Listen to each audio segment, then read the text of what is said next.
वनवास काल के दौरान पांडवों के द्वैत वन में रहने के बाद द्रौपदी के साथ पांडवों की निराशाजनक स्थितियों का निरीक्षण करने के लिए दुर्योधन अपने सभी भाई शकुनी, कर्ण, उनकी पत्नियों और सैकड़ों पुरुषों के साथ जंगल के लिए निकल पड़ा। इस तरह के बुरे विचार के बारे में जानकर इंद्र ने चित्रसेन के नेतृत्व में गंधर्वों को भेजा था और दुर्योधन को पकड़ लिया। लेकिन युधिष्ठिर की आज्ञा के अनुसार अर्जुन ने भीम, नकुल और सहदेव के साथ मिलकर गंधर्वों को हराया और दुर्योधन को बचाया। उसके बाद युधिष्ठिर ने दुर्योधन को प्यार से हिदायत दी कि अब उनके लिए नफरत की भावना न रखें और ऐसी लापरवाही न दिखाएं। दुर्योधन पांडवों के माध्यम से बचाए जाने के लिए बेहद शर्मिंदा महसूस कर रहा था। वापस लौटते समय उसकी मुलाकात कर्ण से हुई, जो गंधर्वों से लड़ने में सक्षम नहीं होने के कारण पहले ही भाग चुका था। दुर्योधन को ठीक देखकर कर्ण ने गंधर्वों को हराने और दूसरों के साथ जीवित आने के लिए उसे बधाई दी।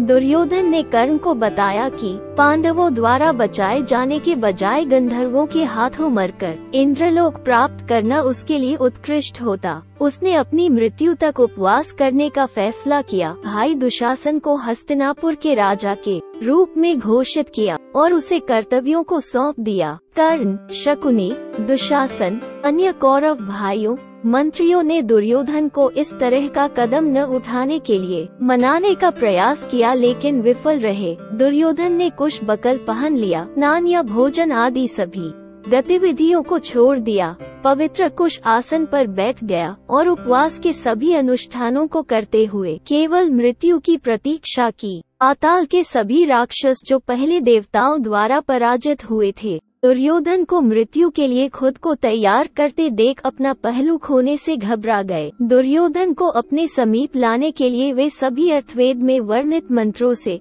तथा देवता गुरु बृहस्पति और दैत्य गुरु शुक्राचार्य के कहे अनुसार अग्नि विस्तार साध्य यज्ञ करने लगे। उपनिषद आरण्यक के अनुसार मंत्रोच्चारण के साथ हवन करने लगे। उस हवन अग्नि से वहां एक दैत्या तथा राक्षसी प्रकट हुई, जो दुर्योधन को सभी राक्षसों के पास ले आई। राक्षसों ने उनसे कहा, आप शानदार योद्धाओं से घिरे होने के बावजूद आत्महत्या का कदम उठाने का फैसला कैसे कर सकते हैं? भगवान शिव और देवी पार्वती के आशीर्वाद से आपका शरीर दिव्य बना हुआ है। आपका ऊपरी शरीर तथा नाभि के ऊपर वज्र की तरह असाधारण रूप से मजबूत है और निचला शरीर महिलाओं को आकृष्ट करने के लिए फूलों की तरह कोमल है। आपकी सहायता के लिए कई राक्षसों ने पहले ही पृथ्वी पर जन्म ले लिया है।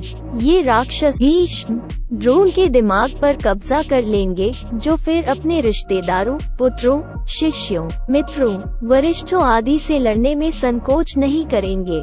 उन दैत्यों की माया में आसक्त ये सभी अद्भुत योद्धा बिना दया दिखाए अपने शत्रुओं के विरुद्ध शस्त्रों का प्रयोग करेंगे और युद्ध करेंगे। हालांकि देवताओं द्वारा प्रोत्साहित 5 महात्मा पांडव इन असाधारण योद्धाओं का वध करेंगे। आपको अर्जुन से भयभीत नहीं होना चाहिए, क्योंकि राक्षस नरकासुर की आत्मा, जिसे भगवान कृष्ण ने पहले मारा था, कर्ण के अंदर रह रहा है।